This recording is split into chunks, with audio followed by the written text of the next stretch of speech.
Greetings everyone, it is the Masked Man here to talk to you today about this new banner that has come out. And yeah, if you saw my post, this is a new global English account that I have on here. And as you can see, a little bit lucky with this one. Not to brag too much, but just to inform, this is actually pretty useful for just showing off a little bit the characters and whatnot, which I probably will do later. But for this video, I want to talk about the banner and I want to talk about the game in all honesty and actual impressions, because this is our first featured unit assembly, which is like really important because it sets the tone for the entire game. We know what the premium unit assembly looks like and all of that, but this one with time limited stuff, this is going to be a sticking point for me about whether or not I think that the game is worth still playing, and what I think of these banners and these rates and everything like that, because we know the drop rates. We know that the drop rate for a UR in this game is 3%, and we know that supporter URs are 1%, which, you know, that's okay from my perspective, because yeah, you're going to get unlucky, but this is better than some other games out there, so there's that at the very least. Talking about the actual drop rates for like specific stuff is a little bit of a different matter, because it's cool that there are lower cost in lower tier and lower rarity units that are added with this, but I don't think that these drop rates are in any way okay. The Justice and the Freedom being essentially higher, but not really that great, because also the Freedom Gundam is on an up rate too, which I think is pretty crappy. It's a pretty crappy thing to be doing. And given from my initial testing, yeah, the up rates just don't feel that good. It feels like more often you're getting off-banner stuff for essentially anything, and I've been doing a fair number of rerolls to try and see what the actual situation is like, and it just doesn't feel that good to pull on these banners right now. Like, even though it says this rate compared to other URs, it certainly doesn't feel like that at all. I'm not going to go so far as to say it's bugged or anything, because I don't have any proof of that, but it just doesn't feel really good to pull on this, because I've done a fair amount of re-rolling to get the thing that I did get, and most of the time it felt like 90% of the time it was off banners for supporters and all. So I'm not really on that feels any kind of great. I will say that the lower rarity units, for trying to get them, actually does feel quite a bit better. But then we have to get into just talking about exchange rates, where the Justice and the Strike Freedom, both of these units are 200, which is about 60,000 diamonds, which is a considerable amount to pull. And I don't think that it's really unreasonable from a perspective of whether or not the units are worth it, given that what we know the game plays like. But yeah, the 300 for a supporter, that's going to make it really tough to actually recommend a supporter, because supporters just aren't really worth that unless you are an absolute fan of the character. But that's 90,000 gems that you have to put in, which at this point in the game, there just isn't enough reliable farming of gems. There needs to be more events. There needs to be, like, once you are done the main story, and like all the main stages and everything, there really isn't that much left to get. So that is all factored into today in me talking about whether I think these units are worth it or not. And let me start by just talking about that. Do I think that either the Strike Freedom or the Justice Gundam are worth it? No. Especially not if you had a good reroll. If you have a good account already, like, I don't see the actual need to get either of these units right now. The Strike Freedom and the Justice both have some really nice, unique things with their pilots and everything like that. You can very easily see it by looking at the featured and looking at the details and drops. And it shows it right here, like first ever 5-star weapon power 5,500, cool. 1 extra step chance, increased damage dealt 25%. I think that that's really good, and I can see the actual bonuses of this kind of thing.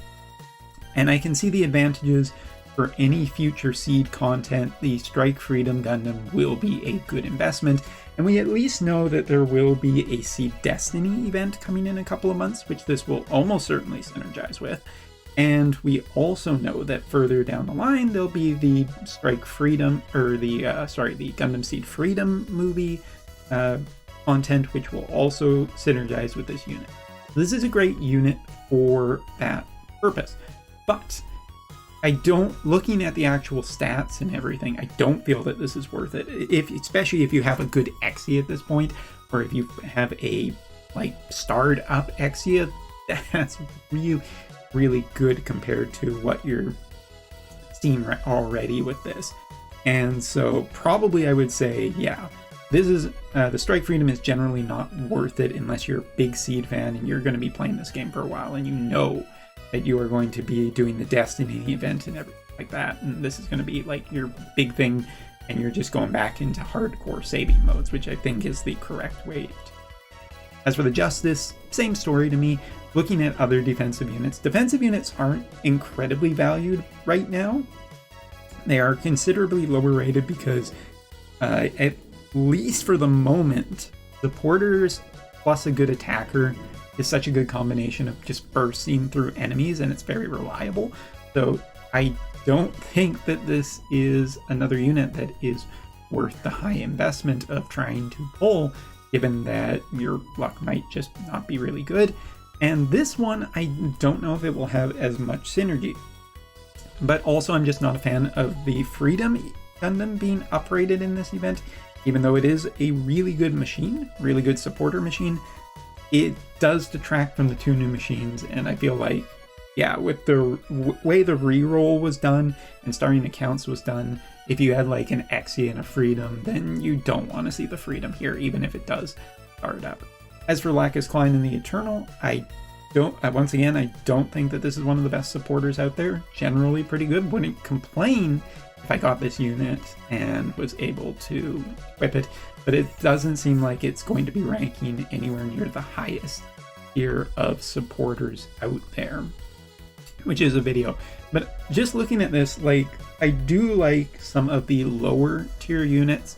The Gundam Astray Red Frame is a nice little cheap defensive unit, which is good for keeping other units alive, and given that you can get multiple copies of it very quickly through polls right now, at least from my experience of the drop rate being higher, definitely feeling higher for them, yeah, I was able to really quickly get a nice one like that. Kigali and the Strike Rouge is a good combination as well, because it essentially is a nice extra little supporter unit, and again can get started up really quickly. Regenerate and Captain GG and Rehome, again for lower tier stuff, I think it's fun. And yeah, we also can note that the currently available units, which means that the Freedom Gundam is getting an uprated here, but it doesn't feel that great. So given the overall cost of doing these exchange rates, that there really isn't anything super special or great feeling about the featured unit assembly. For most people, I would say that this is not worth the investment. I think that if anything, probably we will see the Strike Freedom come back a few months later when the Destiny event happens, and you will have a second chance at it. And that also might be better because it might have the Infinite Justice as well as the Destiny Gundam, which is just 3 much better units. And if you already have the Exia, then I feel like this isn't really that impressive, and you've probably been able to get through content just fine. So overall, my featured unit assembly, just no, this time around, absolutely. But then I want to just touch a little bit more on the end of this video of whether or not I think this game is still worth playing. And the answer is absolutely yes. I think that the events and the main stories are fun. I especially want to say that Seed Recollection is actually really impressive for the amount of new animation and new story that they built for this. This is really cool to see. This is really, really cool.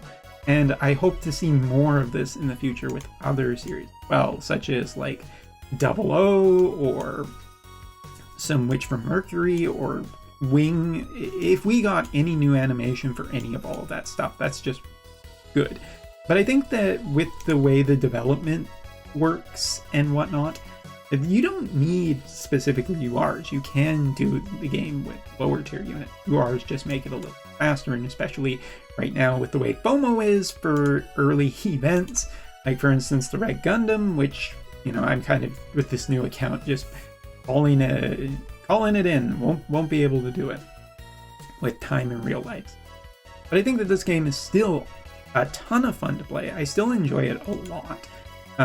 It's just not worth stressing that much about Eternal Road or any of that. I think that just playing the game is fun enough, but I do recommend for most players, just skip the featured unit assembly, wait for future banners, which will be much more impressive and better. And there's a good chance that if these banners don't do insanely well, or that there's a large amount of the player base that just isn't interested in it, there's a good chance that these could be better, with better drop rates or better selections, or making sure that the 2 units are not diluted by a 3rd unit that's just put in to kind of mess with the rates and whatnot. So that is everything for this video. Thank you so much for watching, dear viewer, and see you next time.